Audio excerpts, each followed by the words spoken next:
இளமை இதோ இதோ. இந்த சூழ்நிலைக்கு இந்த பாட்டு ஒத்து வராது. இப்போ தேன்மொழி உள்ள வரா. அவ ஒரு கையில பால் சொம்பு இருக்கு, இன்னொரு கையில பழத்தட்டு இருக்கு. பால் இருக்கும், பழம் இருக்கும், பசி இருக்காது. பஞ்சனையில் காற்று வரும், தூக்கம் வராது.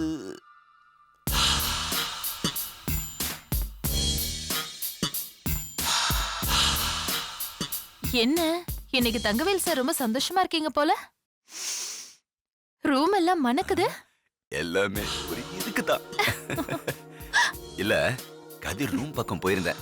ஒரு சென்ட் பாட்டில் கொடுத்தான். உனக்கு இந்த வாசனை பிடிச்சிருக்கா தேனு? பிடிச்சிருக்கு. உன்னையும் எனக்கு பிடிச்சிருக்கு தேனு.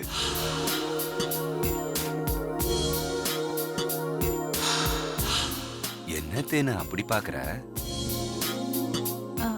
இத்தனை நாள நான் உங்களை பட்னி போட்டுட்டேன்ல மாமா. சாவி கொத்துன்னு அது மேலேயே கண்ணா இருந்து உங்களை கண்டுக்காமலே இருந்துட்டேன்.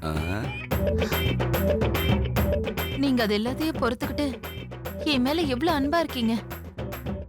இதுக்கு மேலே நான் பழையபடியே இருந்தா நான் உங்களுக்கு நல்ல பொண்டாட்டியே இல்ல. அதுக்கு நீ என்ன செய்ய போற தேனு? சி போங்க, எதுவும் தெரியாத மாதிரியே கேக்குறீங்களே. நீங்க இருங்க, நான் பால் எடுத்துட்டு வரேன்.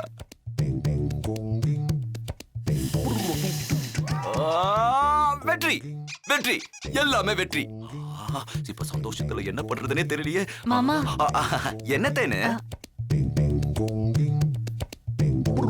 இன்னைக்கு நீங்க ரொம்ப அழகா இருக்கீங்க. அழகா இருக்கனா? நானா?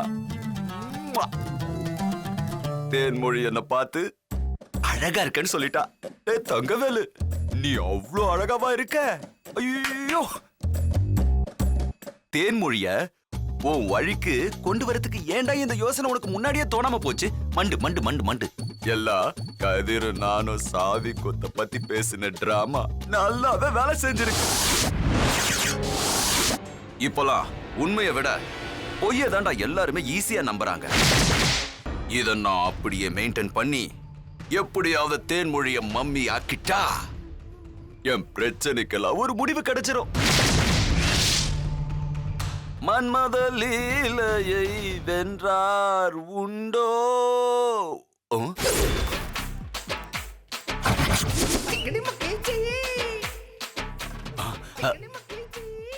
தேனு, நீ எப்ப வந்த? மன்மத லீலன்னு பாடிட்டு இருந்தீங்கல்ல, அதுக்கு முன்னாடியே வந்துட்டேன். உங்களெல்லாம் திருத்தவே முடியாது. உங்களுக்கு வேற நான் பால் எடுத்துட்டு வந்தேன்.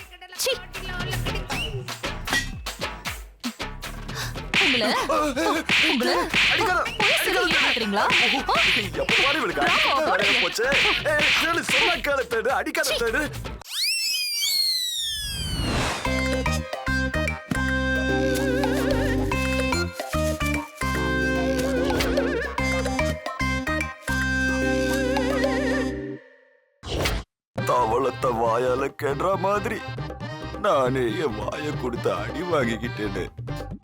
தங்கவேலு, உன் வாய் சும்மாவே இருக்காதாடா.